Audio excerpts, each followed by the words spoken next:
প্রিয় দর্শক শ্রোতা, আসসালামু আলাইকুম ওয়া রাহমাতুল্লাহ। চলে এলাম বাংলাদেশ অনলাইন হোমিওপ্যাথিক ফোরামের ২১২তম ফেসবুক লাইভে। আমরা মলদ্বারের ৩টি গুরুত্বপূর্ণ রোগ, পাইলস, ফিশার এবং ফিস্টুলা, এই ৩টি রোগের হোমিওপ্যাথিক চিকিৎসা বিষয়ক আলোচনা আমরা শুরু করেছি। আমরা ইতিপূর্বে প্রথম পর্বে পাইলসের উপর আলোচনা করেছি। সেই আলোচনায় আপনারা যথেষ্ট সাড়া দিয়েছিলেন, যে কারণে আমরা আজকে সেই আলোচনার দ্বিতীয় পর্ব, অর্থাৎ আমাদের আজকের এই আলোচনায় দ্বিতীয় পর্বে রেখেছি এনাল ফিশারের হোমিওপ্যাথিক চিকিৎসা সংক্রান্ত বিষয়ে এবং এই রোগ সম্বন্ধে বিস্তারিত আলোচনা। আমরা আজকের আলোচনার প্রথম পর্বে আমরা আলোচনা করব মূলত এনাল ফিশার বলতে আমরা কি বুঝি, এনাল ফিশার কেন হয়, কি কারণে হয়, শ্রেণীবিভাগ কি, ব্যবস্থাপনা কি, এই সকল বিষয় নিয়ে প্রথম পর্বে আলোচনা থাকবে। দ্বিতীয় পর্বে থাকবে হোমিওপ্যাথিক ঔষধ নির্বাচনের কৌশল। হোমিওপ্যাথিক চিকিৎসা বিজ্ঞানে ঔষধ নির্বাচনের ক্ষেত্রে যে সকল কৌশল অবলম্বন করে আমরা ঔষধ নির্বাচন করি, আমাদের শ্রদ্ধেয় শিক্ষক, আমাদের শ্রদ্ধেয় অত্যন্ত শ্রদ্ধাভাজন শিক্ষক ডাক্তার মোহাম্মদ ইসলাম ভূঁইয়া স্যার, তিনি যখন এই ঔষধ নির্বাচনের কৌশলগুলো নিয়ে আলোচনা করেন, সেটা সকল বন্ধুদের অত্যন্ত মনোপুত এবং দৃষ্টি আকর্ষণ করে বলেই আপনারা বারবার স্যারের আলোচনা শুনতে পছন্দ করেন। আমাদের আজকের আলোচনায় ঠিক পূর্বের মতোই আলোচনা হবে ইনশাআল্লাহ। আমরা দেখতে পাচ্ছি আমাদের অনেক বন্ধুই কমেন্ট শুরু করেছেন এবং বন্ধুদের কাছে আহ্বান জানাবো যে আপনারা আপনাদের বন্ধুদের টাইমলাইনে শেয়ার করে দিয়ে তাদেরকে সংযুক্ত করে নেবেন, যাতে এই আলোচনাটি আপনাদের সকল বন্ধুরাও শেয়ার করতে পারে এবং এই আলোচনা থেকে উপকৃত হতে পারে। আমি স্টুডিওতে চলে যাচ্ছি স্যারের কাছে। স্যার, আসসালামু আলাইকুম। ওয়ালাইকুম আসসালাম রহমতুল্লাহ ওবরাকাতুহু। জি, স্যার, স্যার গত পর্বে পাইলসের উপর আলোচনা করেছিলেন, আজকে আপনি আলোচনা করবেন এনাল ফিশারের উপর। এই বিষয়টা নিয়ে আমি পূর্বেই ঘোষণা দিয়েছি এই আজকের টপিক সম্বন্ধে। প্রথমেই স্যার আপনি আলোচনা করবেন আসলে পাইলসের ক্ষেত্রে আমরা সকল রোগীরাই মনে করি পাইলস বলতে সকল রোগের নামই পাইলস। মূলত আমরা এখানে আজকে স্পেসিফিকই এনাল ফিশার বলতে আমরা কি বুঝি সেটা স্যার প্রথমে স্যার সংক্ষিপ্ত আলোচনা করে নেবেন স্যার, প্লিজ। আউযু বিল্লাহি মিনাশ শাইতানির রাজিম। বিসমিল্লাহির রহমানির রহিম। শ্রদ্ধেয় চিকিৎসক মণ্ডলী, আমার প্রিয় ছাত্রছাত্রী বৃন্দ, দূরে নিকটে যারা এই প্রোগ্রাম দেখতেছেন, প্রত্যেককে আমার পক্ষ থেকে আন্তরিক শ্রদ্ধা এবং সালাম জানাচ্ছি। ইনশাআল্লাহ আশা করি আপনারা সবাই ভালো আছেন। আমরাও ইনশাল্লাহ ভালো আছি। তবে এই সপ্তাহে কোনো মৃত্যুর খবর পাই নাই। আল্লাহ পাক যেন আমাদের সবাইকে ভালো রাখেন। আলহামদুলিল্লাহ, আজকে সভাপতি সাহেব আমাকে বললেন এনাল ফিশার বলতে কি বুঝি। এই বিষয়ে আমার হোমিওপ্যাথিক চিকিৎসকগণ আমার চেয়ে ভালো বুঝেন বলে আমি মনে করি। আসলে এই আলোচনাটা হলো আপনাদের সাথে শেয়ার করা, জ্ঞান বিনিময় করা। একই বিষয়ে বারবার আমরা রোমন্থন করতে চাই, যাতে না ভুলে যাই। তবে এই জায়গার মধ্যে তিনি বলেছেন অ্যানাল ফিশার, আমি বলবো ফিশার এবং অ্যানাল ফিশার। ফিশারটা হলো as a whole mouth to anus পর্যন্ত শরীরের বিভিন্ন অঙ্গ প্রত্যঙ্গে ফিশার। আর অ্যানাল ফিশার হলো স্পেসিফিক মলদ্বারে, গুহ্যদ্বারে। তাহলে ফিশার মানে কি? ফিশার মানেটা হলো ছেঁড়া, ফাটা, ইংরেজিতে বলা হয় ক্র্যাক, ফ্র্যাকচার। আমাদের ভিতরের অঙ্গে এবং ভিতরের কোনো মিউকাস মেমব্রেন অথবা মাংসপেশি অথবা মিউকাস মেমব্রেনের আস্তরণ যদি সেই জায়গার মধ্যে আমার ফেটে যায়, থেতলে যায়, ছিঁড়ে যায়, এই যে ছিঁড়ে যাওয়া, ফেটে যাওয়া, থেতলে যাওয়া, এগুলোই হলো ফিসার।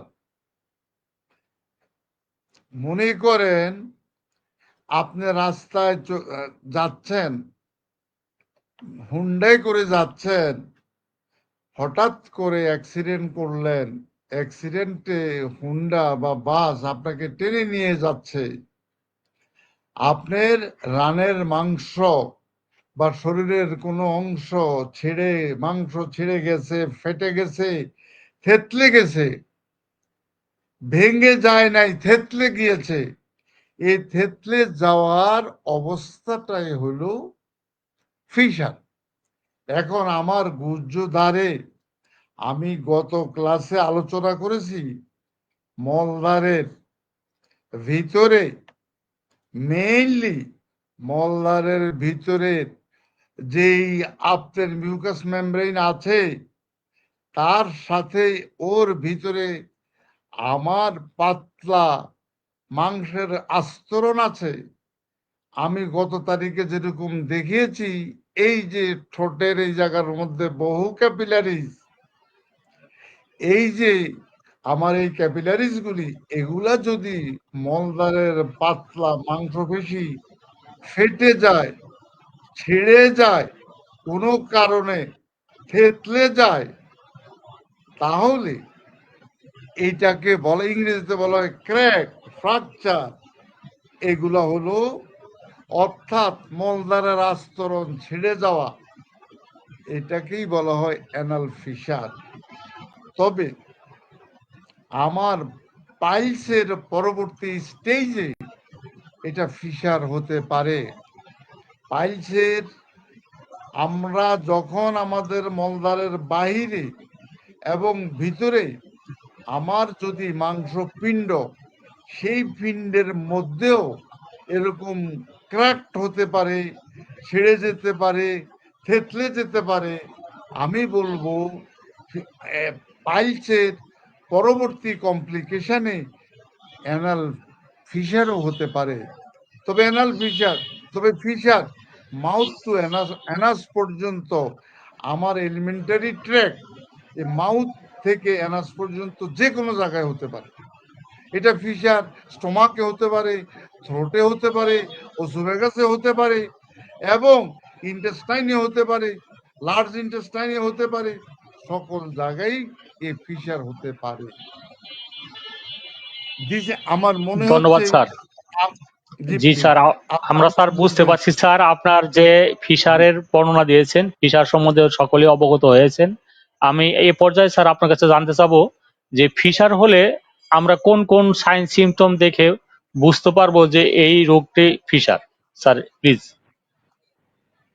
প্রথম কথা হলো, মলদ্বার থেকে প্রচুর রক্তক্ষরণ হবে, প্রচন্ড রক্তক্ষরণ হবে, প্রচন্ড ব্যথা হবে, প্রচন্ড জ্বালা পোড়া হবে, এবং কনস্টিপেশন, কোষ্ঠকাঠিন্য, মল বের হতে চায় না, গুটলে গুটলে মল, অথবা মোটা মল, শক্ত পায়খানা, এবং পায়খানার যেই লম্বাটে পায়খানা, এইগুলি শক্ত, হার্ড স্টু, এগুলা মলদ্বারের যেই প্যাসেজ, এই প্যাসেজকে ক্ষতবিক্ষত করে, ছিঁড়ে গিয়ে সেটা বের হতে চায় না।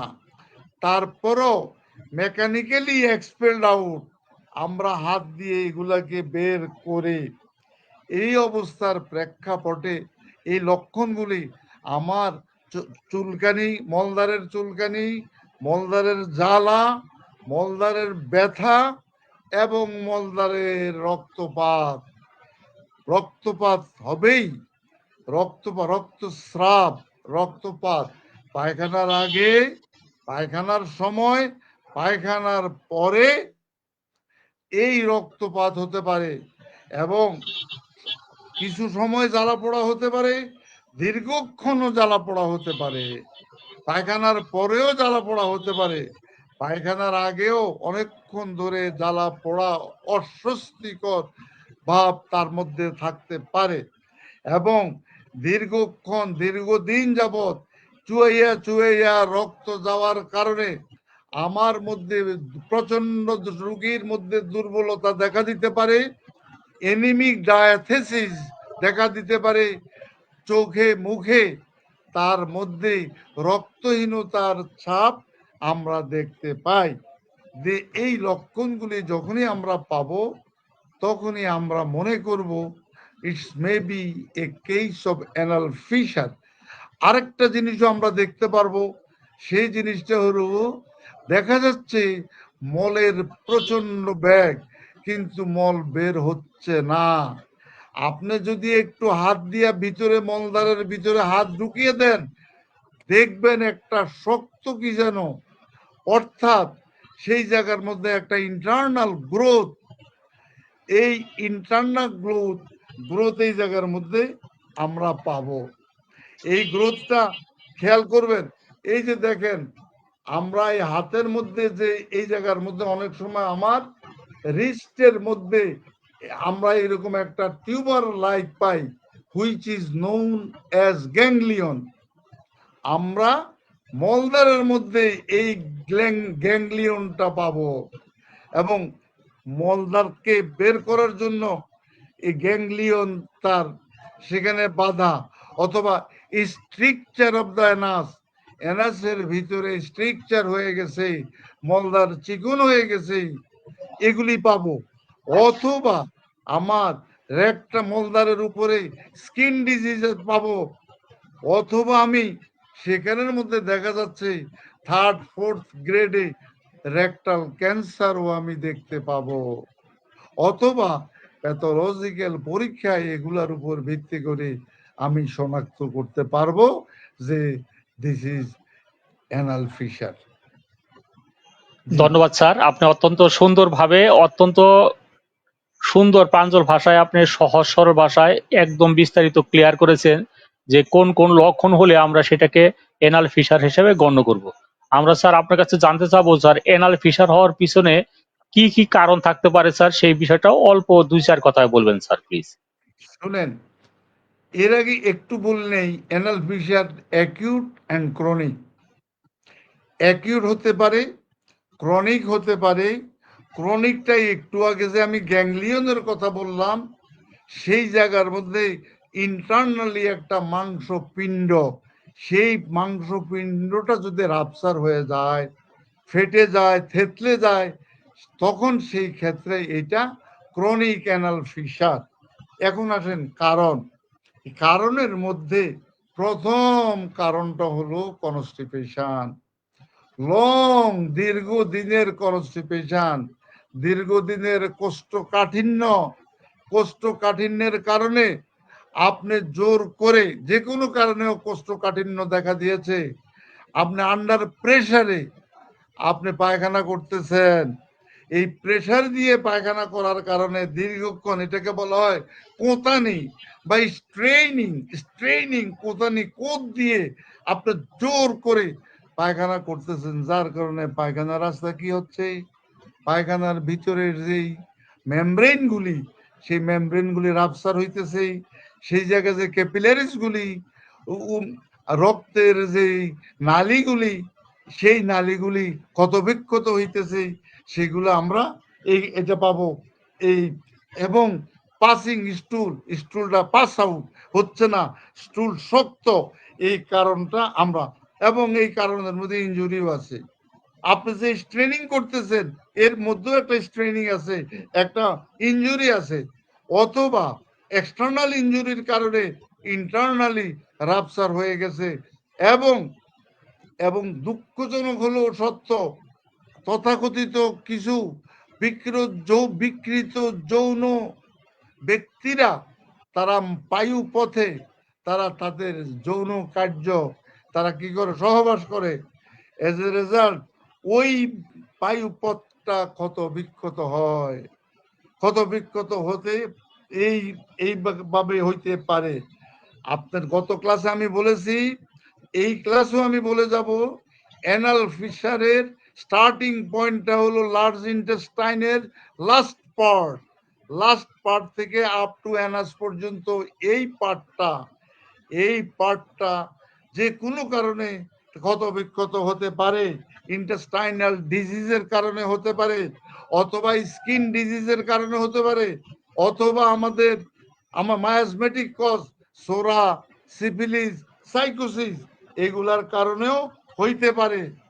এবং আমাদের যে যৌন কর্মীদের যৌন কার্য চরিতার্থের জন্য আমার বায়ুপদে তাদের এটাকে এসটিডি, সেক্সুয়ালি ট্রান্সমিটেড ডিজিজ, যেমন এইচআইভির কারণে হইতে পারে, এবং এই কারণে রেকটাল ক্যান্সারের কারণে হতে পারে, এমনকি সেই জায়গার মধ্যে রেকটাল সিফিলিস হইতে পারে, এবং রেকটাল টিউবারকুলোসিস, যক্ষা ইত্যাদি আরো অনেকগুলি কারণ আছে। এই সমস্ত কারণে আমার হইতে পারে। তবে ধন্যবাদ স্যার। হোমিওপ্যাথিক কজের মধ্যে আমি যা বলেছি এগুলা অতি বেশি কোনো প্রাধান্য আমাদেরকে দিতে হবে। ধন্যবাদ। ধন্যবাদ স্যার, আপনি কারণগুলো যেভাবে ব্যাখ্যা করেছেন এর মধ্যে আমরা এর সমাধানও খুঁজে পেয়েছি। যে সকল কারণ বলবৎ থাকে রোগের জন্য, সেই কারণগুলো দূর করলেই সেই রোগ থেকে মুক্তি পাওয়া যায়। আমরা সাধারণ দর্শকদের কাছে সময় নষ্ট করব না, আমরা ক্লিয়ার হয়ে গেছি যে কোন কারণে হচ্ছে। সেই কারণগুলো দূর করার জন্য সেই কারণকে অবশ্যই আপনারা দূর করবেন যাতে এই রোগ থেকে আপনি মুক্ত হতে পারেন। আমরা আর সময় ক্ষেপণ করব না, আমরা স্যার চলে যাব যে এই রোগীর ক্ষেত্রে যে কারণগুলো বলেছেন, কারণগুলো দূর করার জন্য যে ব্যবস্থাপনা রয়েছে, সেই ব্যবস্থাপনাগুলোর মধ্যে এখানে এসে গেছে। সেই সকল ব্যবস্থা সম্বন্ধে যদি স্যার 1-2 মিনিট কথা বলেন, নাহলে স্যার আপনার ঔষধ নির্বাচন শুরু করবেন স্যার, প্লিজ। শুনেন, ব্যবস্থাপনার মধ্যে ন্যাচারাল ফুড খাবেন, এবং আল্লাহ পাক জান বিধি নিষেধ করে দিয়েছে সেই অনুসারে চলবেন। আঁশযুক্ত খাবার খাবেন, স্পাইসিস ফ্রি খাবার খাবেন, তরল জাতীয় খাবার খাবেন, কুসুম গরম পানি খাবেন, এবং বিড়ি, সিগারেট, তামাক, যে সমস্ত কারণে এই ফিশারগুলি হয় এগুলার থেকে দূরে থাকবেন। তাহলেই আপনি আপনি মনে রাখবেন, management is a part of treatment. ওষুধের পাশাপাশি আপনি ম্যানেজমেন্টও দিবেন, খাবার দাবার পথ্যাপত্য। আমাদের অর্গাননের অ্যাপোরিজম নাম্বার এই মুহূর্তে আমার মনে নাই, বোধ হয় 278 or 79, ডাইট অ্যান্ড রেজিমেন, পথ্যাপত্য এবং ব্যায়ামের উপর আপনাদেরকে হানেমেন ধারণা দিয়ে দিয়েছেন। সুতরাং সেগুলো অবশ্যই আপনাকে ফলো করতে হবে, তাহলেই আপনি উপযুক্ত চিকিৎসা দিতে পারবেন। জি প্লিজ। ধন্যবাদ স্যার, আপনি এখানে অনেক গুরুত্বপূর্ণ কয়েকটি কথা বলেছেন। আমরা ইতিপূর্বে যে আলোচনাগুলো করেছি সেই আলোচনাগুলোতে শুধু আমরা একটি রোগীর জন্য ঔষধ নির্বাচনের পাশাপাশি অন্য বিষয়ের উপর তেমন গুরুত্ব দেইনি। কিন্তু আপনাদের স্মরণে দুটো কথা বলতে চাই, সেটা হলো একজন ডাক্তার হিসাবে রোগীর রোগ নির্ণয়, রোগ সম্বন্ধে জ্ঞান এবং রোগীর কাছে হিসাবে আমি কিভাবে উপস্থান করব, এর জন্য প্র্যাকটিস অফ মেডিসিনের এই যে আলোচনাগুলো পূর্বে করলাম, এই আলোচনাগুলো নিয়ে ইতিপূর্বে হোমিওপ্যাথিক চিকিৎসকদের মধ্যে মিসকনসেপ্ট ছিল। তারা বলতো যে এইটা বিষয়ে জ্ঞানের প্রয়োজন নেই, কিন্তু যুগের চাহিদার কারণে, বর্তমান শিক্ষানীতির কারণে এবং হোমিওপ্যাথিক চিকিৎসার যে পাঠ্যক্রম সাজানো হয়েছে সেখানে আমাদের এই প্র্যাকটিস অফ মেডিসিনের জ্ঞানের যে ঘাটতি আমাদের মধ্যে ছিল সেটা পূরণের জন্য যথেষ্ট উদ্যোগী হয়েছেন সরকার মহোদয়, এবং আমাদের হোমিওপ্যাথিক কাউন্সিলের যারা আসবেন তারাও নিশ্চয়ই এই বিষয়টা গুরুত্ব দিবেন, যাতে হোমিওপ্যাথিক চিকিৎসকদেরকে সাধারণ মানুষ ডাক্তার মনে করেন। এই কথাটার জন্য এই ইতিপূর্বে আপনাদের শুধু একটি স্যাম্পল আলোচনা করলাম, যে আলোচনাগুলো দ্বারা বুঝতে পারেন যে আমাদের ভিতরেও এই কনসেপ্টগুলো রয়েছে, যে আমরা রোগ সম্বন্ধেও জানবো, রোগের ব্যবস্থাপনার সম্বন্ধেও জানবো, রোগের কারণ সম্বন্ধেও জানবো, রোগীর ভাবে ফল সম্বন্ধেও জানবো, এবং টোটাল এই চিকিৎসা ব্যবস্থার যতগুলো অনুষঙ্গ প্রয়োজন আমাদের চিকিৎসক হিসাবে, সেই বিষয়টাও আমাদের জানা দরকার আছে। স্যার, আপনি এই পর্যায়ে স্যার এই এনাল ফিশারের গুরুত্বপূর্ণ ওষুধগুলোর তালিকা দিয়ে শুরু করবেন এবং পরবর্তীতে প্রত্যেকটা ওষুধের গুরুত্বপূর্ণ লক্ষণ অর্থাৎ রোগী চিত্র স্যার উপস্থাপন করবেন। স্যার, প্লিজ শুরু করুন। আলহামদুলিল্লাহ, অনেক ঔষধ।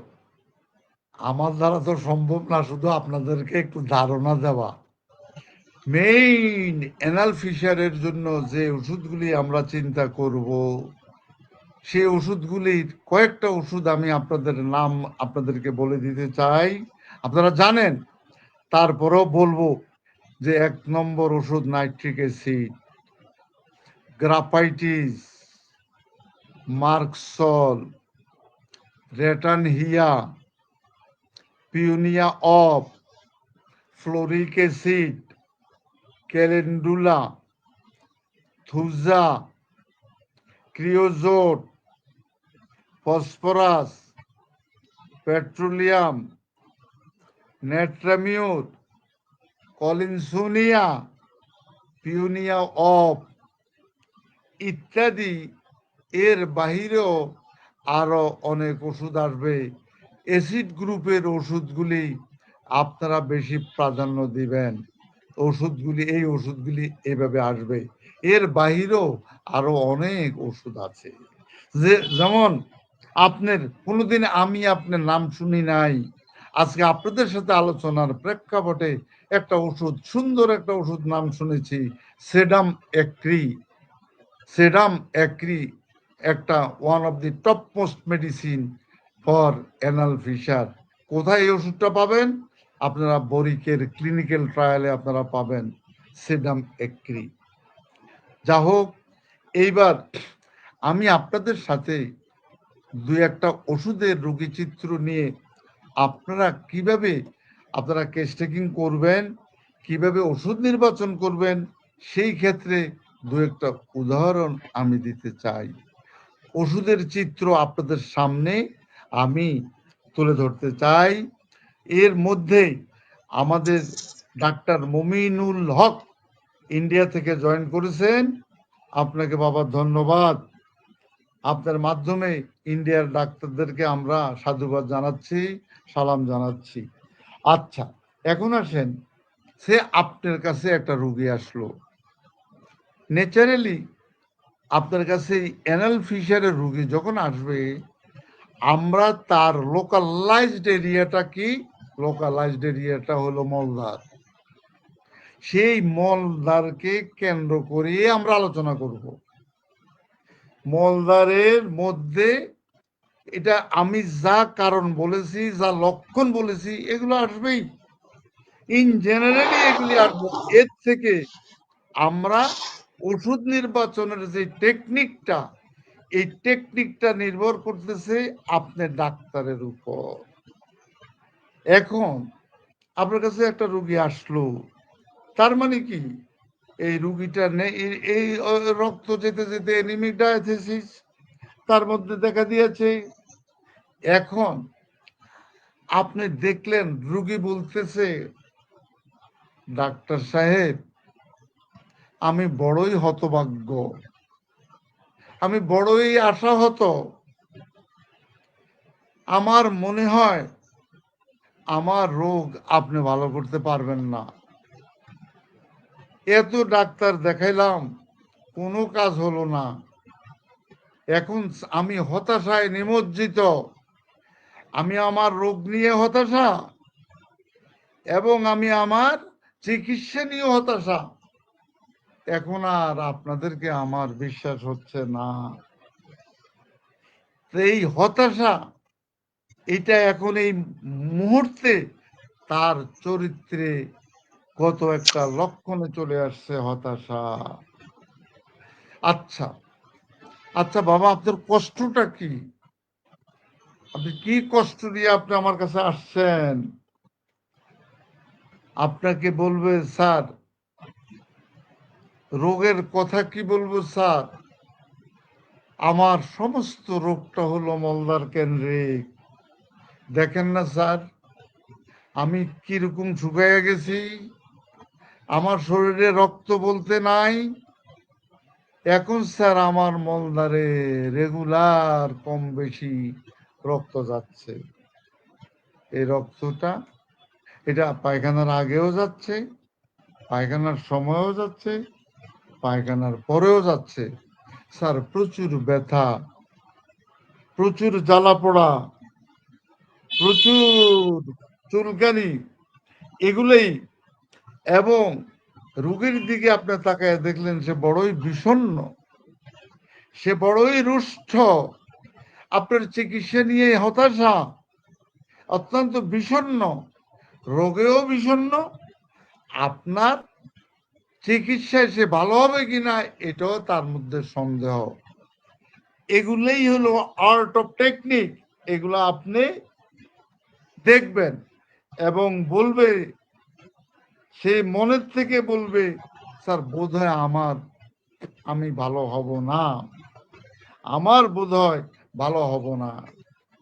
এবার স্যার আমার এই কষ্টে, এই চিন্তায় রাত্রে দিন সব সময় আমি কোনো কাজ এখন আর করতে পারি না। সার্বক্ষণিক আমার অলস সময়, অলস জীবন যাপন থেকে আমার সময় যাচ্ছে। তার মানে তার অ্যাসোসিয়েট যারা, তাদের সাথে আলাপ করে দেখলেন সে আলসে প্রকৃতি। তাহলে তার আউটলুকিং পেলেন, তার কষ্টটা পেলেন, তার মলদারের কষ্ট, মলদারের জ্বালা পোড়া। দেখেন স্যার, আপনি বেয়াদবি মাফ করবেন স্যার, আমি আমার মলদারটা একটু দেখাতে চাই। আচ্ছা ঠিক আছে, আপনি যে রুমের মধ্যে, রুগীদের রুম, অনেক চেম্বারে রুগী দেখার আলাদা রুম আছে, সেই রুমে নিয়ে গেলেন।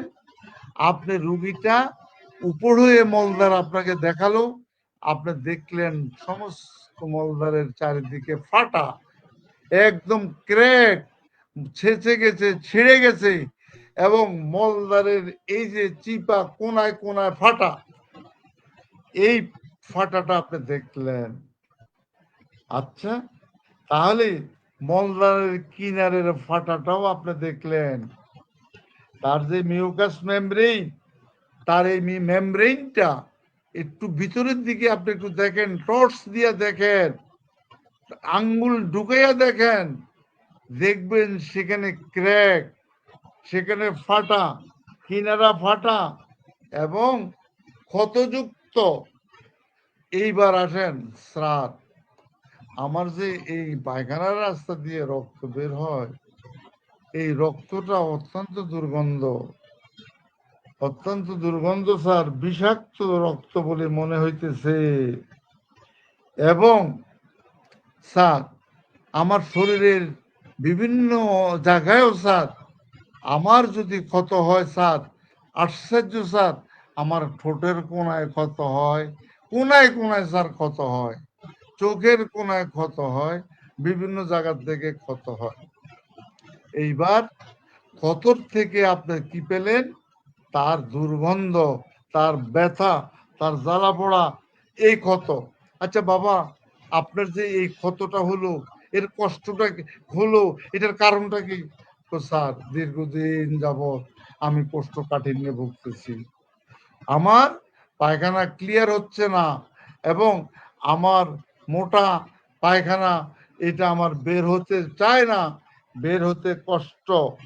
স্যার মজার বিষয়টা হলো কি, যে আমার কোষ্ঠবদ্ধ এবং উদারাময়, এগুলা স্যার আমার বাই রোটেশন চলে, কোষ্ঠকাঠিন্যও আছে, উদারাময়ও আছে। তবে উদারাময়ের পরিমাণটা বেশি, ডায়রিয়ার ভাবটা বেশি, কারণ পিছলে মলটাও বেশি। গুটলে মল তো আছে, পিছলে পিছলে মলও আমার আছে। পায়খানার সময় স্যার, আজকে যে আমার এটা ফেটে গেছে, পায়খানার সময় আমাকে স্ট্রেইনিং, আমাকে কোদ দিতে হচ্ছে, আমার ব্যথাটা কাটা ফুটার মতো যন্ত্রণা, কাটা ফুটার মতো যন্ত্রণা এই অবস্থায়। আচ্ছা, এইবার আপনি একটু দুই একটা কথা জিজ্ঞাসা করেন। আচ্ছা, কাতরতার কথা, আপনার শরীরে শীত বেশি না গরম বেশি, এটা টেকনিক্যালি আপনি করবেন। সে বলবে স্যার আমি শীত সহ্য করতে পারি না। আচ্ছা, এইবার বলেন আপনার খাবার দাবার, আপনি কি খাবার পছন্দ করেন? মাছ, মাংস, ডিম, দুধ। তখন সে লাফ দিয়ে বলে উঠলো, স্যার ভালো কথা মনে করেছেন স্যার, ভালো কথা। আমি কি ভালো কথা বাবা একটু বলো তো? স্যার আমি দুধ সহ্য করতে পারি না, দুধ একদম হজম করতে পারি না, এর মধ্যে দুধ খেলে আরো কষ্ট। স্যার আমার পিপাসাটা খুবই কম, কিন্তু আমার ক্ষতের পরিমাণটাই বেশি শরীরের বিভিন্ন জায়গায়। স্যার নাড়াচাড়া দিলেও আমার ক্ষত, বিভিন্ন ক্ষত থেকে আমার রক্ত প্রবাহিত হয়। আপনি আর বেশির দিকে না গিয়ে আপনি যদি একটু প্রস্রাবের দিকে যান, স্যার কি বলবো, আমার প্রস্রাবে আমার বাসা বাড়িতে ঘরে কেউ থাকতে পারে না। আমাকে বারবার আমার মা বিরক্ত করে যে বাথরুমে পানি ঢালো। আমার প্রস্রাব নাকি অত্যন্ত দুর্গন্ধ, এবং ঘোড়ার প্রস্রাবের মতো এরকম দুর্গন্ধ প্রস্রাব। এই অবস্থায় আপনার কাছে রুগী এতগুলি কথা যখন আপনি টেকনিক্যালি তার কাছ থেকে বের করলেন, এইবার আপনি ডাক্তার, আপনার ওষুধ নির্বাচনের পালা। আপনি এবার ওষুধ নির্বাচন করেন এবং আমাকে ওষুধ দেন। গৌরাঙ্গ তপা বললেন nitric acid. Abdullah Al Mamun graphites. আচ্ছা, হতে পারে পীযূষ কান্তি দেবনাথ গ্রাফাইটিস। ওকে, হতে পারে অসীম চৌধুরী নাইট্রিক অ্যাসিড। তাড়াতাড়ি বলেন, তাড়াতাড়ি বলেন। রহমানিয়া ফাউন্ডেশন, অসাধারণ, ধন্যবাদ। হিতাংশু, হিতাংশু বললেন nitric acid. Idris Ali nitric acid, চমৎকার। বলেন আমার আম্মাজান কি বললেন? ডাক্তার শিপ্রা রানী দেবী নাইট্রিক অ্যাসিড। বেশ, এবং হ্যাঁ গৌরাঙ্গ তপা নাম শুনেছি, নাইট্রিক অ্যাসিড। আর কেউ কিছু বলবেন please? Abdul Samad Sheikh acid nitric, চমৎকার। আব্দুল সামাদ শেখ মেডিসিন নাইট্রিক, হেমায়তপুর সাভার থেকে, ধন্যবাদ, ধন্যবাদ। আসাদুল্লাহ নাইট্রিক অ্যাসিড, জি please nitric acid. Ashim Chowdhury Biplob Chakraborty nitric acid, ধন্যবাদ। Dipak Roy nitric acid. Helal Uddin acid nitric, Helal Uddin. Abdullah Al Mamun nitric acid. বেশ, পরিবর্তন হয়েছে আব্দুল্লাহ আল মামুন।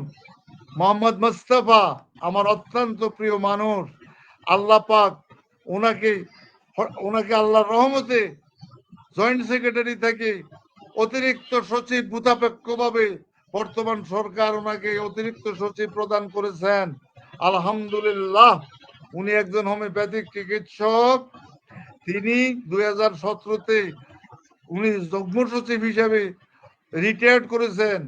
উনি বৈষম্যের শিকার হয়ে বর্তমানে 765 জন অতিরিক্ত সচিব, সচিব, যুগ্ম সচিব পদে পদায়িত হয়েছেন ভূতাপেক্ষভাবে। তার মধ্যে আমার ভাই ডাক্তার মোহাম্মদ মুস্তফা, তিনি অতিরিক্ত সচিব হয়েছেন। আমরা বাংলাদেশ অনলাইন হোমিওপ্যাথিক ফোরামের পক্ষ থেকে ওনাকে আন্তরিক ধন্যবাদ জানাচ্ছি। আলহামদুলিল্লাহ, তিনি আমাদের প্রিয় ভাই এবং তিনি একজন প্রখ্যাত হোমিওপ্যাথিক চিকিৎসক। আশা করি আগামী দিনের সকল হোমিওপ্যাথিক আন্দোলনে এবং হোমিওপ্যাথিক চিকিৎসার উন্নয়নে আমরা ওনাকে পাশে পাবো। হ্যাঁ, Arun Roy nitric acid please, Arun Roy nitric acid please. Solaiman nitric acid. আর কেউ কিছু বলবেন?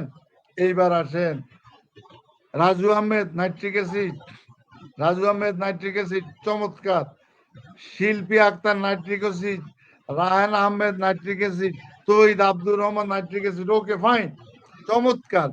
এইভাবে আজকে আপনারা প্রত্যেকে আমি জানি নাইট্রিক অ্যাসিডে বলবেন। দয়া করি Fahima nitric acid, Tasnim homeo হল। প্রথম অনেক লক্ষণ গ্রাফ ছিল, পরে নাইট্রিক অ্যাসিড লক্ষণ এসেছে। বেশ চমৎকার। এইবার আসেন, আপনাদের সাথে আমিও একমত। The medicine is nitric acid. চমৎকার। তবে আপনারা দয়া করে ভুল করবেন না।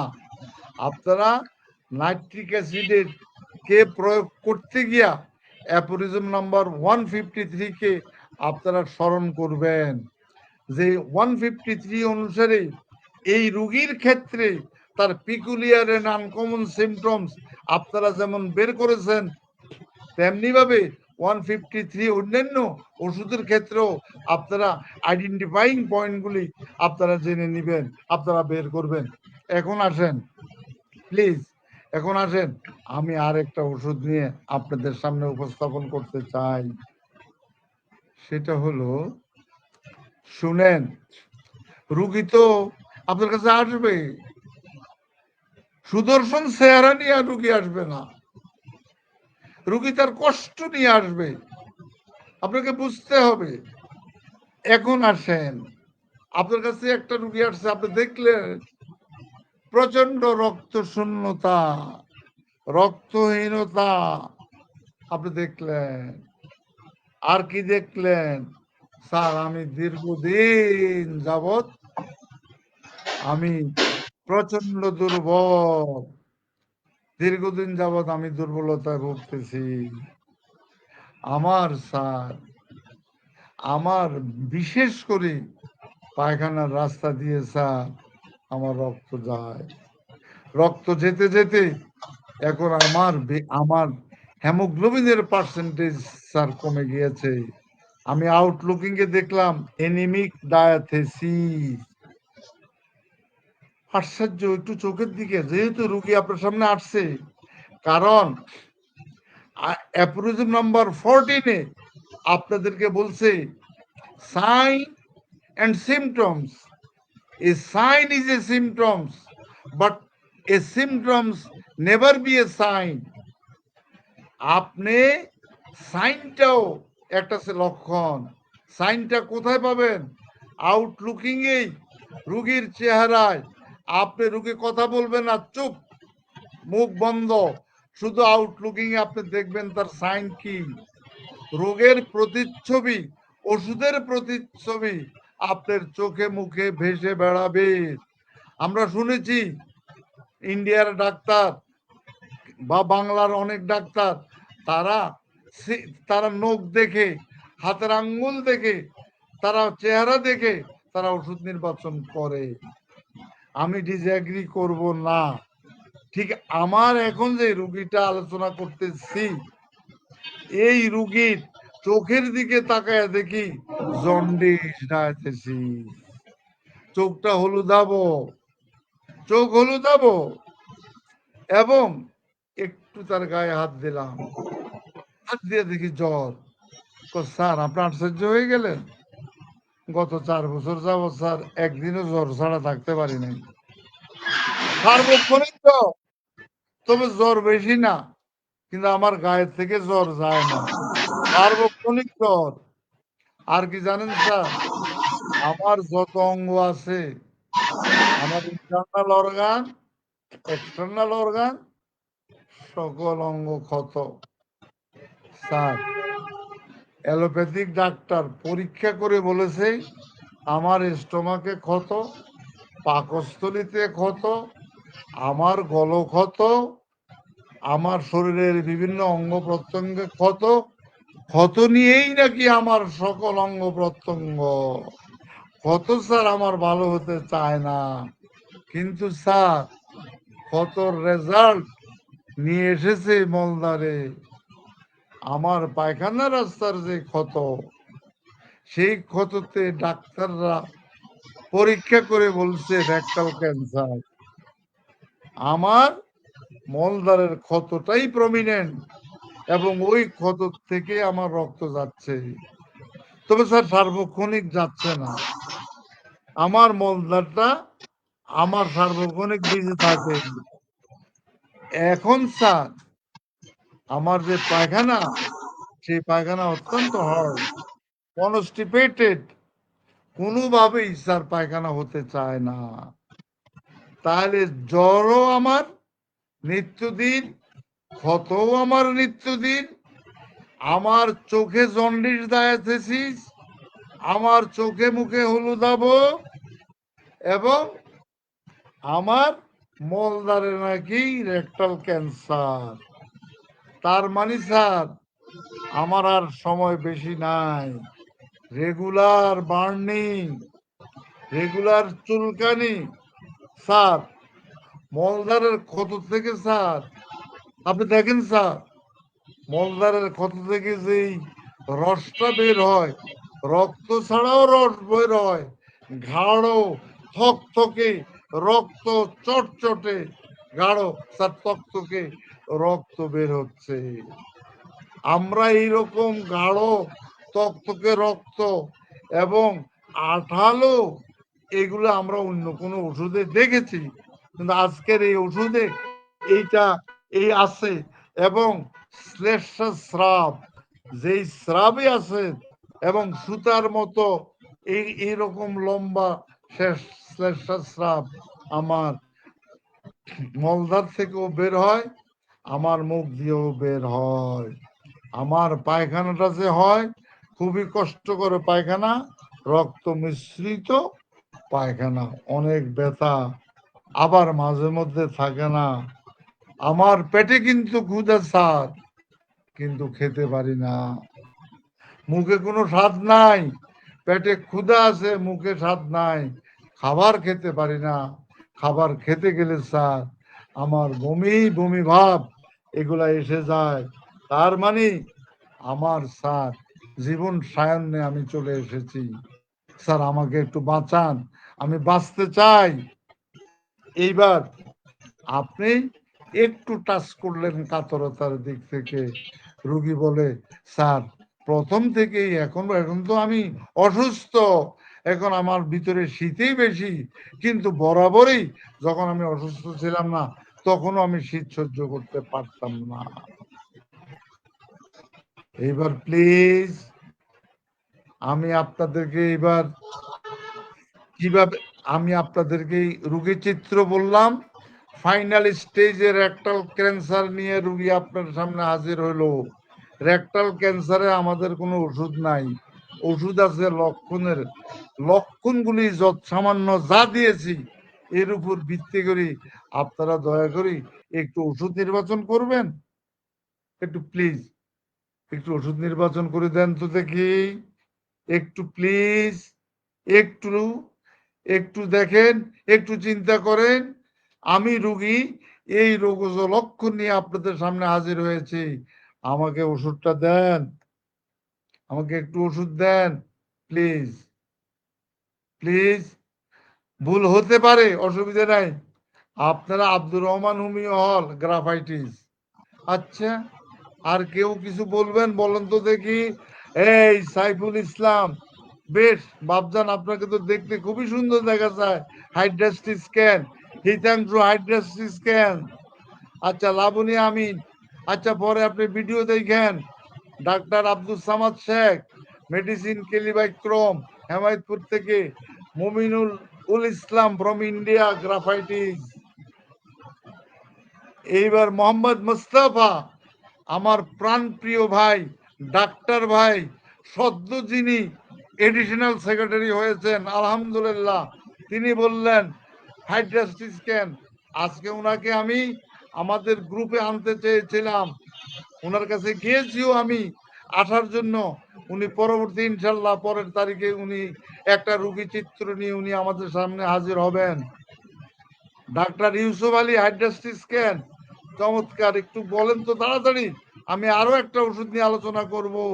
সায়না মাদার, এই আবার কে, আবার একটু বলেন তো দেখি সায়না মাদার কে বলেছেন, একটু নামটা একটু শুনতে চাই। ডাক্তার আলী এ কে আজাদ স্যার, হাইড্রাস্টিস শেখ গৌরাঙ্গ তপা গ্রাফাইটিস, বিপ্লব চক্রবর্তী হাইড্রাস্টি স্ক্যান, হাইড্রাস্টি স্ক্যান। আচ্ছা বিউটি দেব ব্রায়োনিয়া, আম্মাজান এই ব্রায়োনিয়া আবার কোথেকে আসলো আম্মাজান? অসুবিধা নাই, ওকে। আর আপনাদেরকে সময় দিতে পারলাম না, আপনারা আমাকে 3টা ওষুধ দিয়েছেন, নাম্বার ওয়ান, 80-90% রুগীরা, ডাক্তাররা বলেছেন হাইড্রাস্টিস স্ক্যান, দুইজনে বলেছেন গ্রাফাইটিস। আমি গ্রাফাইটিসের একটা চিত্র দেই নাই, গ্রাফাইটিসের একটা চিত্র আছে। আর সাভার থেকে বললেন কেলিবাইক্রোম। হ্যাঁ, শ্লেষার কথা কেলিবাইক্রোমকে ইন্ডিকেট করে, তাই বলে আর কোন ওষুধকে করে না? করে। অরুণরোদ Roy hydrastis scan, Raihan Ahmed hydrastis scan. Okay, বুঝছি, আমি ফেল করেছি, আপনারা সবাই পাস করেছেন। আপনাদের কাছে আমার অনুরোধ, আজকে যেভাবে আপনারা ওষুধ নির্বাচন করেছেন, আমি অত্যন্ত আশাবাদী মানুষ, আমি আশাবাদী হানেম্যানের চিকিৎসা, হানেম্যান অমর হয়ে থাকবেন আপনাদের মাঝে। আজকে যেভাবে আপনারা ওষুধ নির্বাচন করলেন, আপনাদেরকে ধন্যবাদ। Yes, the medicine is hydrastis scan. Yes, hydrastis scan. আবারও আপনারা পড়বেন, অবশ্যই the medicine is hydrastis scan. মনে রাখবেন, যিনি কেলিবাইক্রোমের কথা বললেন, কেলিবাইক্রোমের শুধু আমি শ্লেষটা পেলাম। কেলিবাইক্রোমের একটা ক্ষত আছে, যেই ক্ষতটা পয়েন্টেড ক্ষত, tip of the finger, point ব্যথা এবং ক্ষত টিপ অফ দ্য ফিঙ্গার দিয়ে আটকানো যায়, স্পেসিফিক একটা জায়গায় ক্ষত। বাট হাইড্রাস্টিসের ক্ষত হলো তার রাউন্ড, তার মাউথ টু এনাস পর্যন্ত এই রোগীর ক্ষেত্রে এই ক্ষতগুলি সেন্টার্ড হয়েছে রেকটাল ক্যান্সার নিয়ে। সুতরাং যে লক্ষণগুলি বলেছি, এই লক্ষণগুলি আপনারা যথার্থই হাইড্রাস্টিস স্ক্যানের কথাই বললেন। ধন্যবাদ। আর 2 মিনিট আলোচনা করব আরেকটা ওষুধ নিয়ে, আপনাদের সামনে হাজির হতে চাই। শুনেন প্লিজ, আপনার কাছে রুগী আসলো,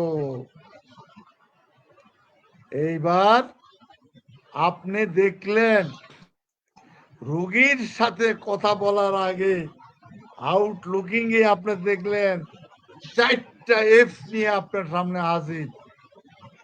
4টা এফ আপনি ফাইন্ড আউট করেছেন এই রুগীর ক্ষেত্রে।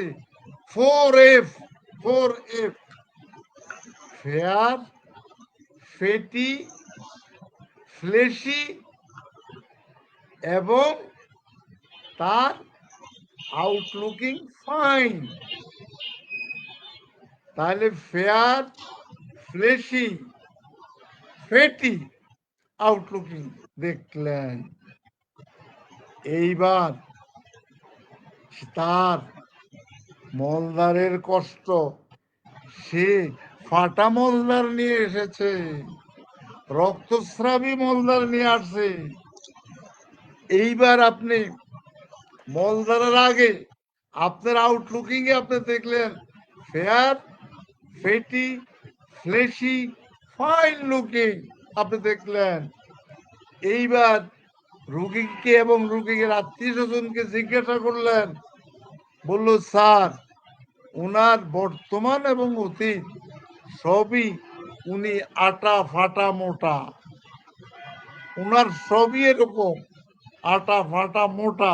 এই তার সবসময় শরীর মোটা, শরীর মোটা, সবকিছু আলসে প্রকৃতির, কিন্তু সে যখন পায়খানা করে স্যার এরকম মোটা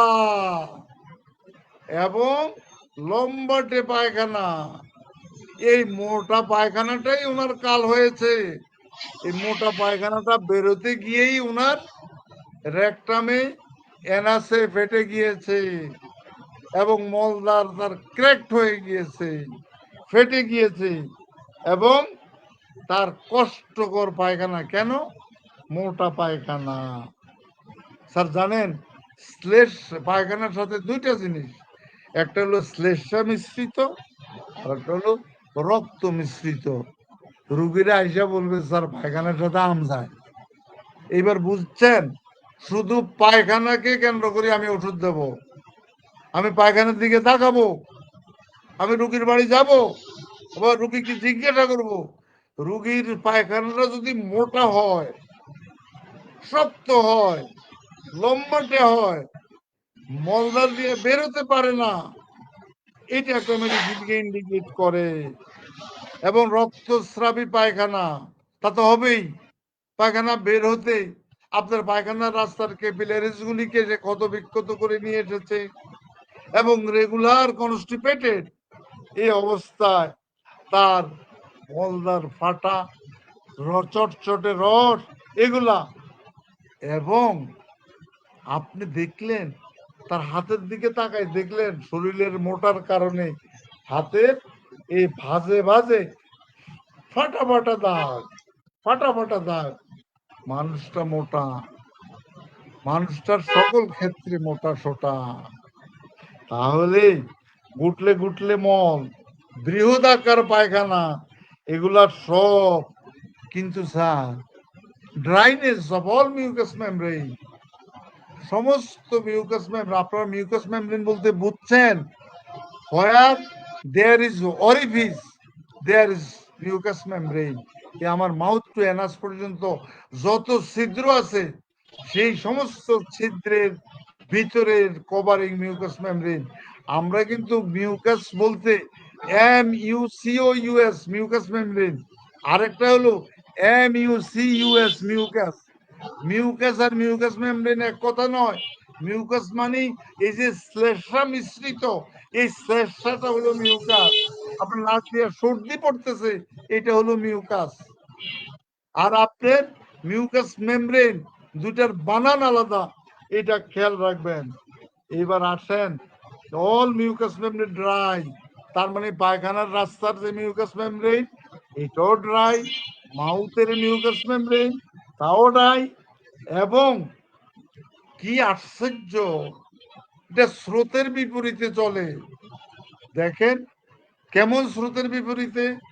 আপনি তাকে জিজ্ঞাসা করলেন খাবার দাবারের মধ্যে মাছ, মাংস, ডিম, দুধ, মিষ্টি, তার জব দুনিয়ার সব মানুষই মাছ মাংস পছন্দ করে, কিন্তু এই বেটা মাছও পছন্দ করে না, মাংস তো পছন্দ করে না, মিষ্টিও পছন্দ করে না, লবণও পছন্দ করে না। আচ্ছা, আর কি অপছন্দ একটু বলেন তো? স্যার কোলাহল আমার পছন্দ না, কোনো গান বাজনা আমার পছন্দ না। আচ্ছা বলেন তো, দুনিয়ার কোনো মানুষ গান অপছন্দ করে? এরকম হাতে গোনা দু চারটা লোক, কিন্তু আমার এই লোকটা গান পছন্দ করে না, গান বাজনা অপছন্দ। আর কি অপছন্দ? যৌন মিলনে তার অপছন্দ। তাহলে দেখেন, মাছ মাংস অপছন্দ তার, আর কি অপছন্দ? মিষ্টি অপছন্দ, লবণ অপছন্দ, গান বাজনা অপছন্দ, যৌন মিলনে তার অপছন্দ, কিন্তু ক্ষুধা তৃষ্ণা তার প্রবল। এগুলা আপনারা ইন্টারভিউ নিয়ে তাদের কাছ থেকে বের করে আনবেন। আপনার স্রাবটা স্রাবটা অতি দুর্গন্ধ, এবং যে স্রাবটা, এই স্রাবটাও মোটা। কিছু পাতলা স্রাব আছে, কিছু আঠালো স্রাব আছে, এই স্রাবটা মোটা স্রাব, ঘনত্ব বেশি। আর কি? ক্ষুধা তৃষ্ণা প্রবল, ক্ষুধা তৃষ্ণা তার প্রবল। এবং মানসিকটা হলো, আপনি একটু মানসিক জিজ্ঞাসা করলেন, সকল কাজের পূর্বে তার ভয়, তার ভীতি, পারবো কি পারবো না, আমি বোধহয় পারবো না। এবং সকল কাজে সে সতর্ক, একদিকে ভয়, আরেক দিকে সতর্ক, হবে কি হবে না, ভীত সন্ত্রস্ত, কাজের পূর্বে ভয়, পরীক্ষার ভীতি, পরীক্ষার হলে গেল তাও ভয়। তাহলে অত্যন্ত আবার সতর্ক। আমি আপনাদেরকে মানসিক স্তর সব কিছু আপনাদের সামনে প্রেজেন্ট করলাম। যারা এর আগের ওষুধ আপনাকে বললেন গ্রাফাইটিস, এখন ওনারা কি ওষুধ বলবেন একটু প্লিজ বলেন তো দেখি। ডাক্তার আবু সাইদ গ্রাফাইটিস, সাকিয়া আবার এগেইন সাকিয়া গৌরম graphites, Dipak Roy graphites, Morshed graphites, Tohid Dipak Roy graphites, Abdullah Al Mamun graphites, Saifullah Abdullah Hamid graphites, graphites, Sheikh Mumin graphites, Azizur Rahman, অন্য কথা বলবেন না, সব গ্রাফাইটিস। ডাক্তার আয়েশা ইসলাম, মাশাল্লাহ। সাহেবউদ্দিন গ্রাফাইটিস, ওকে ফাইন, জানি আপনারা 100-তে 100 পেয়েছেন। তবে 100-তে 100 পাওয়া তখনই সার্থক হবে যখন আপনারা রোগী চিত্র বের করতে পারবেন। ম্যাথমেটিক্যাল থেকে রোগী চিত্র বের করবেন। আমাদের এটা হোমিওপ্যাথিক ট্রিটমেন্টটা একটা দার্শনিক চিকিৎসা। এটা এমনই, এটা একটা নাটকীয় অঙ্গভঙ্গিতে। আজকে আমি শ্রদ্ধার সাথে স্মরণ করি আমার মোহাম্মদ আলী স্যার, যিনি আমাকে ম্যাথমেটিক্যাল এথুজা পড়িয়েছেন। উনি ক্লাসের মধ্যে হাসতে হাসতে তিনি এথুজাকে এক্সপ্লেইন করলেন, আজও আমি ভুলতে পারি নাই। তাই আল্লাহ যেন আমার মোহাম্মদ আলী স্যারকে তিনি বেহেস্তবাসী করেন। তাই হোমিওপ্যাথিক চিকিৎসক আপনাদেরকে বলবো, প্রত্যেকটা ওষুধ টিভির সামনে দাঁড়িয়ে দাঁড়িয়ে আপনারা নাটকীয় ভঙ্গিতে ওষুধের চিত্রকে চিত্রায়িত করবেন। এই জায়গায় কোনো প্যাথোলজিকের স্থান নাই। এখানে আছে ওষুধ, আর আপনি ওষুধের সাথে নিজকে আপনি জড়িত করে ফেলবেন। ওষুধ আপনাকে কি চিত্র দিচ্ছে, সেই চিত্রটাই আপনারা রোগীর থেকে নিয়ে ভেটে বলে মিলাবেন। যেমন আজকে আপনারা গ্রাফাইটিস আপনারা মিলিয়েছেন, ধন্যবাদ আপনাদেরকে। হ্যাঁ, yes, the medicine is graphites. সময় আর নাই। আমি আশা করি অ্যানাল ফিশার আপনাদের হাত থেকে প্রত্যেকটা অ্যানাল ফিশার ভালো হবে ইনশাআল্লাহ। অ্যাকসেপ্টিং ক্যান্সার হয়তো সময় লাগবে, কিন্তু আমরা ক্যান্সারকেও আমরা পরাজিত করতে পারবো যদি সত্যিকার অর্থে আমরা হানেম্যানের উত্তরসূরি হয়ে থাকি, হানেম্যানের সৈনিক হয়ে থাকি।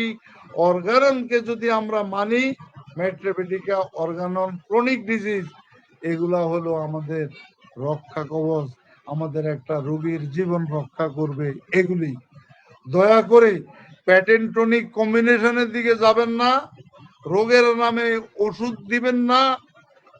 একটু আগে যিনি আমাকে বললেন মাদার টিংচার, আমি একটু আলোচনা করতে চাইছিলাম, উনি আবার হাওয়া হয়ে গেলেন। আপনার কোনো দোষ নাই। আমি আগেও বলেছি মাদার টিংচার, এই মাদার টিংচার ইট অ্যাক্টস অ্যাজ প্যালিয়েটিভ। এই সাতের থেকে 8-10 দিন আপনার একটু ভালো লাগবে, ভালো উপশম দিবে, but it's not the curative measure. ধন্যবাদ আপনাদের সবাইকে। ধন্যবাদ স্যার। আজকে আপনার এই আলোচনায় আমি অত্যন্ত মুগ্ধ হয়েছি যে আজকে আপনার প্রথম থেকে এ পর্যন্ত সকল দর্শকদের দৃষ্টি আকর্ষণ করেছে। সকলেই আপনার আলোচনায় প্রতিক্রিয়া ব্যক্ত করেছেন, মন্তব্য করেছেন, শেয়ার করেছেন এবং আপনাকে উৎসাহিত করেছেন, আপনাকে ধন্যবাদ জানিয়েছেন। বাংলাদেশ এবং বাংলাদেশের বাইরে অনেক হোমিওপ্যাথিক প্রেমিক, অনেক উচ্চতর শিক্ষাগত যোগ্যতা, অনেক উচ্চতর কর্মজীবী, অনেক বড় বড় ডিপার্টমেন্টের প্রধান এখানে আপনার এই আলোচনা শুনেন এবং তারা আপনার এই আলোচনা থেকে উপকৃত হন। এবং গত 1 মাসের মধ্যে আপনার এই আলোচনার অনেক সুন্দর সুন্দর কমেন্টস শুনতে পাচ্ছি এবং অনেক রেসপন্স পাচ্ছি। তারা বলছেন যে আপনার এই আলোচনার জন্য কোনো প্রকারেই ব্যাহত না হয়, কোনো প্রকারে যেন অনুষ্ঠানটা বন্ধ করা না হয়, এই বিষয়টার উপর অনেকটাই গুরুত্ব দিচ্ছেন। যেটা অনেক বছর আগে থেকেই আমি প্রত্যাশা করতেছিলাম যে আমাদের দর্শক শ্রোতাদের মধ্যে চাহিদা তৈরি যেদিন হবে, যেদিন আপনার এই আলোচনার সারমর্ম বুঝতে পারবেন, উপলব্ধি করতে পারবেন, সেদিনই আমাদের এই আলোচনার মূল বিষয়টা আমাদের ফুটে উঠবে, আমাদের মনে তৃপ্ত হবে। আজকে আমি অত্যন্ত অভিভূত এবং আনন্দিত।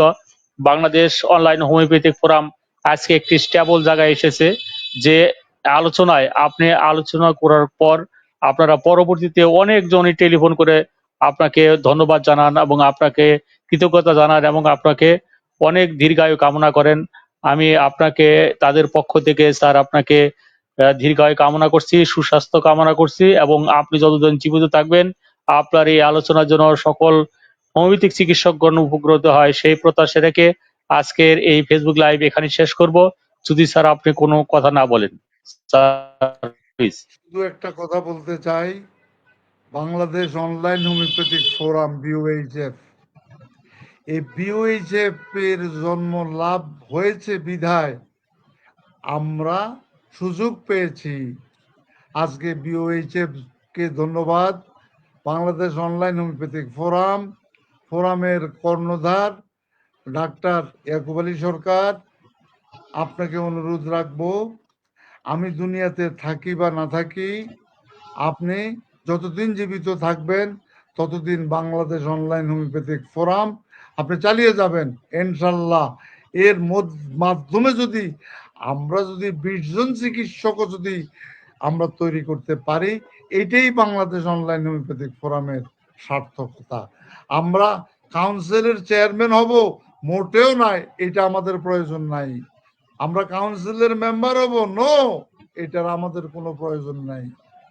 আমরা একটা ক্যান্সার পেশেন্টকে আমরা ভালো করতে চাই, তাকে পৃথিবীর আলো আরো দীর্ঘদিন দেখাইতে চাই, এখানে আমাদের সার্থকতা। একটা টিউমারের কেস, এখানে আমাদের সার্থকতা।